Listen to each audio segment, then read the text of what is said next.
तुम्ही म्हणशाल आता असं कोण अडाले, तर भाऊन हा मीच आहे, ज्यासाठी तुम्हाला पूर्ण ब्लॉग बघायलाच लागते. तर नमस्कार मंडळी, तुम्ही म्हणशाल आता दाढी मिश्याने काढून कुठं झालं, तर आज आता आमचा जागर म्हटलं तर दाढी मिशी काढून नाही भाऊन रंगाला जायला लागते. तर जाऊन बघतोय नाही तर रंगाला पात्र सगळी भरली. तर हनुमान बाहेर भाऊन गिरट्या घालत बसला, इकडे तिकडे इकडे तिकडे इकडे तिकडे.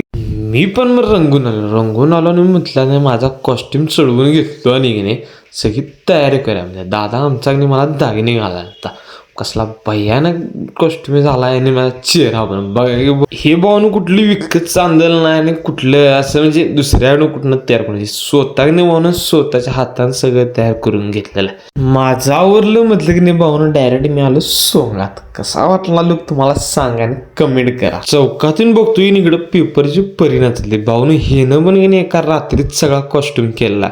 हे सगळं केले की नाही आम्ही एका रात्रीत अर्ध्या रात्रीत सगळं पूर्ण केलं. ही तुम्हाला एवढी लोकांची गर्दी दिसायला नाही भाऊन, ही फक्त चंदगडातली ना आजूबाजूच्या बाहेरची कोल्हापूर साईडनं आलेल्या लोकांची सगळी गर्दी आहे. फक्त भाऊन आमच्या कलेसाठी आणि आमच्या संस्कृतीसाठी येतात. ही आमचा फक्त सण नाही भाऊन, सगळं संस्कृती आहे, ते आज आम्ही जपत आलोय. हा कडेला माझा जो भाऊन लहान मुलगा आहे की नाही तो माझा भाचा आहे. तिने भाऊन स्त्री पात्रे की नाही केलाय.